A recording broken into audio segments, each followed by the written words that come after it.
diversity and culture and trade and huge advantages. But I always believe that San Diego itself has such unique history of, for example, with UCSD, its engineering department, which I was told today is the largest in the state, and its comp sci department largest in the state. And with Qualcomm in town, and so many great engineers that we ought to be spending more time here. So we need to fix that. I own responsibility for that. I want to talk a little bit today about building a startup company. How do you get the idea? What is a worthy idea? I want to talk about how do you get funded? How do you get your first capital? How do you raise it? Are you right for venture capital? Is venture capital right for you? And then finally, I want to talk a little bit about the team that you assemble. I'm using an analogy today, which is about mountain climbing, because I have this very firm belief that startups should focus on base camp. What do I mean? If you talk to investors, venture capital investors, they'll always tell you, focus on really large markets where there's no one else focused on them and it's tons of white space. And of course, that's about the most ridiculous thing you can say. Because if it's a huge market with tons of white space, such that it's so obvious, there would be thousands of people trying to do that. So the reality is, when you start, it's not always clear what the top of the mountain looks like. And so I think most startups, and I'm going to talk about exceptions in a minute, should really focus on base camp. Just get to that first level. And from that vantage point, you can see above you so much more what the opportunities are. And sometimes as you ascend, you realize we climbed the wrong peak. It's not as high as we thought it would be. And from that trajectory, you can see where you should have gone. My analogy is, often in the earliest stages, if you don't over-raise in capital, you either have the opportunity to correct or perhaps to take a different outcome. Once you take venture capital and large amounts of it, you generally only have one direction and you're going super fast. So I like to tell people, my analogy is to focus on the base camp. Now, experienced people get to skip base camp. Those people are either academics at the forefront of their careers who have insights into changes either in medicine, data science, hardware, biotech, wireless engineering, whatever it is. But if you have true breakthrough and you know it's a breakthrough, you skip base camp. If you built a company before, if you have a venture capitalist who's worked with you in the past, that relationship is worth skipping base camp for. And generally speaking, if you've done it before, your objective is to climb faster, to be top of the mountain faster. And you can accept if you get it wrong. In terms of how I think about markets and what markets are worthy of targeting, I just want to give you this mentality of deflationary economics. What I mean is simply, if you look at the graph, prices declining over time. Let me give you the case study. Amazon Web Services. Amazon Web Services was a cheap product when it began. It was competing against building on your own iron. It was competing against having your own servers and your own replicated databases and your own failover processes. And Amazon made it really cheap. But they didn't just make it cheap. Every couple of years you thought, fuck, we're spending so much on Amazon, we got to go put this on our own iron. And then Amazon would send you a notice saying, we just dropped price by 14%. And they had no competition. I mean, where was Microsoft? Where was Google? And they had this Walmart mentality. Stack them high, sell them cheap, do it for scale, make it really hard for new competitors to enter. So when YouTube really took off, I mean, this is after they sold to Google, and I started investing in companies building in the YouTube ecosystem, I used to publicly talk about how I thought YouTube was making a huge strategy mistake. And their mistake was this: they were the market leader, they were dominant, so they kept their prices, relatively speaking, high. And that is, they were taking 45% rev share on people creating content. And they would always argue to me, well, you know how much it costs us to do streaming? Do you know how much it costs us to do hosting? Do you know how much it costs for all of our R&D and tech tools and everything? Like, that's not crazy because you don't have to invest in all that as a content company. I said, you're right. Do it for as long as you want. But trust me, Amazon is going to kick your ass. And I guarantee you it's going to happen. Now, the interim stage is that Facebook launched, and Facebook sucked a bunch of the video traffic. Now Snapchat has launched, and Snapchat is sucking a lot of the video traffic. And a lot of video producers are focused on OTT, over the top. And the only reason I mention all this, that never had to happen. Why, after all this time, does AWS, Amazon Web Services, still have very few credible competitors? Because they understood this. And the more you do this, the harder you make it for other people to enter your market. And the more you do this, the more you drive up your overall market opportunity. And that's really what the internet is about. Think about this analogy. In the old days, of course, when you only had retail, you could only sell to the people around you. So you had a limited market size. So you had to keep price high, margin high. Then came people who did things like the, what are the mailers that they send you? I forget your name. Someone knows. What is it called? Catalog business, sorry. Mental lapse. The catalog business, and they started realizing, hey, we can do this via mail, and we can build much larger markets. I mean, think about it, like the internet is that, just on absolute steroids. And that's what you're dealing with. And if you want to launch on the internet, and if you have a good idea, I'm not talking about a mom and pop kind of opportunity, which, by the way, is totally fine. But if you want to build at internet scale, understand that if you stumble upon a very large market, by definition, it will be insanely competitive. And it won't just be US competitive, global competitive. And so I just want you to think about that as you create companies.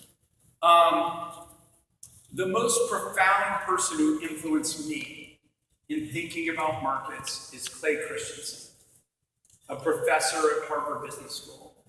If you haven't read The Innovator's Dilemma, as an entrepreneur or as an investor, I highly recommend it. Now, it's not beach reading. It's turgid, it's hard to get through, there's a lot of wonky examples. But it is profound. And what he said was, if you look at this chart, you have incumbents, and you have new entrants. And if you look at the chart, of course, the new entrants are lower than the incumbents. The y-axis represents functionality or performance of a product. And he goes through the whole history of the disk drive business. And when we went from 5¼ inch to 3½ inch, ultimately all the way to solid state, he goes through why every new generation, the market leader was different from the last generation. And it boils down to this simple chart.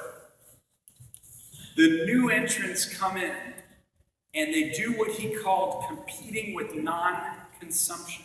You are not competing with the incumbents. You're competing against a market they don't see. His better example is Sony, for someone like me who grew up in an era where you had these audiophiles who spent thousands of dollars on speakers and hi-fi systems.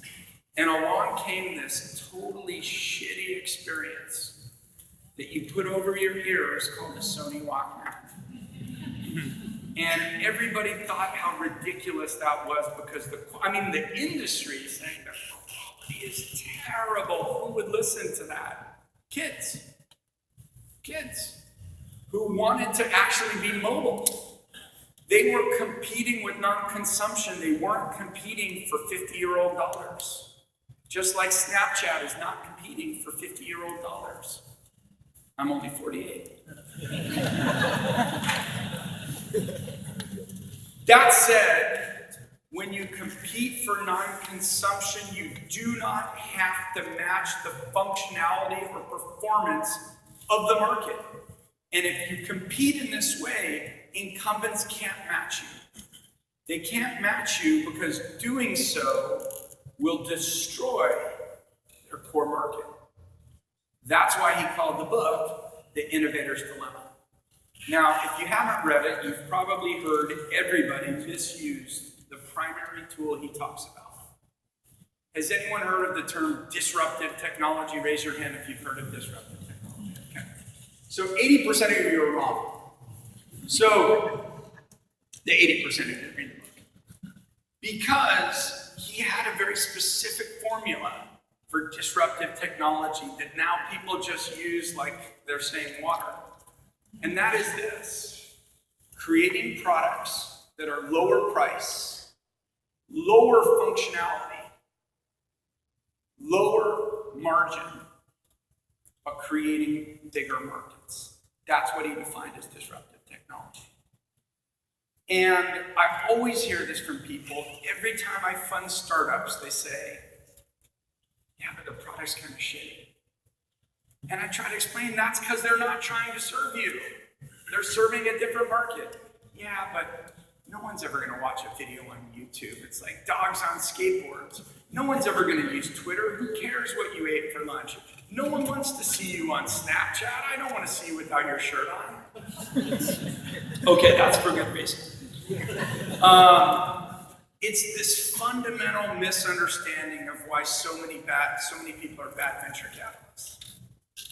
So I really just wanted to drill that into, which is, if you look at the incumbent customer requirements, the customers, they start out requiring what the incumbents provide. By definition, they're incumbent customer requirements. But eventually, your functionality and performance increases to good enough, and the entire market collapses and folds into your product. Another great example, Salesforce.com. When they launched, it was nowhere near as good as Siebel. But Siebel was expensive and clunky and had tons of features that nobody wanted to use. When Google Docs launched, it was a company called Writely. When Google Spreadsheets launched, they were like crappy versions of Excel and Word. And then they end up kind of, as I think Mark Andreessen putting it, eating the world. So eventually the markets collapse and trade down to you, and that's deflationary economics. And I just want you to have that mindset as you think about what are the great companies of the internet.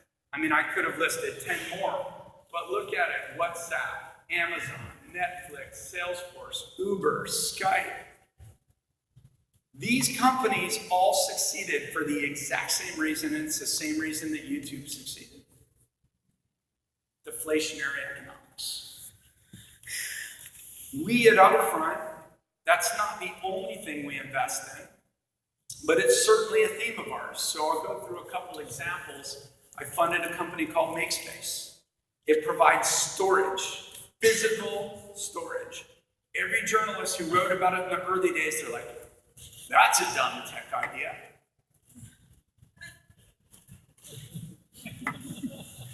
I say to them simply, what is Amazon? What is it? Is Amazon not a tech company? Because I'm pretty sure that what they sold you was books, and then CDs, and then clothes, and then everything else. Why did Amazon succeed? They succeeded because they built the best logistics, warehouse distribution system in the industry. And they brought all the infrastructure into a central location. And what did they do?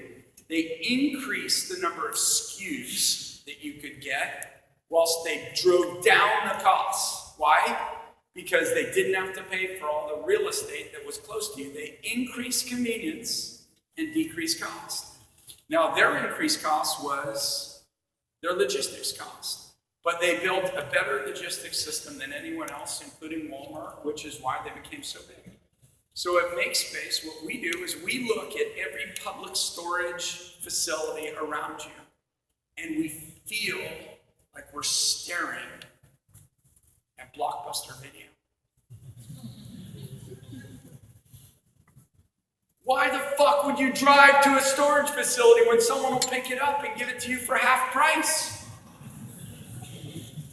And we photograph everything so that you have this beautiful app and you can actually see what's in your storage. So I think people have a misunderstanding about what is tech. We funded a company called Ring. If you don't own one, it's a brilliant product. Even though we're an investor, authentically, it's the best product that I owned of the last year, Tech Gadget. It's a doorbell that is a video camera and motion sensor. And anytime anyone walks in front of your house, or if you live in an apartment in front of your apartment, even if you're not home, you can talk to them like you're home. It automatically records the video. You can answer the door and you can see who's there. And they also now sell perimeter security cameras. It's less than $200. We sell a video service, $3 a month, 60% attach rate. And what we're starting to do is now build rings around neighborhoods and create neighborhood watch. We already have several very high-profile criminals caught through this, and we've been on virtually every local news across the country for having video cameras recording people breaking into their house. Significantly cheaper than any other solution. We had funded a company called Adore Me. It's in the women's intimate category. They provide similar quality to Victoria's Secret, but no physical infrastructure, so it's half the price. So these are just some examples. I just wanted to put up some easy and obvious examples. What kind of company should you create? Trust me when I tell you, when I go out and meet young startup founders, not experienced, but young startup founders, I don't even need to know you before I know what company you started. You started something in the only business you know. Restaurants, bars, or music. 90% of 22-year-olds who create startups I'm exaggerating, but there's no imagination. Like, no one's made money in those three industries, like almost nobody. I like to encourage people to try and build harder applications in industry because you will have less competition. They are, by definition, really bureaucratic places where it's hard to get traction. Hard is good in startups. Hard is not bad. It's much harder to raise money because VCs would rather fund the next Instagram. But hard is good. Hard means the competition will struggle to raise money. Hard means the competition will struggle to get a sales model right. Hard means the competition will struggle to figure out how to integrate. I had a guy in my office yesterday, and he solved the magical problem I've been waiting for someone to solve, probably for 48 years, but I've been really annoyed in the last 15 years by this problem. You go to a doctor's office. What's the first thing you do at a doctor's office? Okay, aside from waiting, you fill out those forms, and you fill them out every goddamn time that you go to the same doctor. Why? Why can't someone store that? So it turns out I found out why.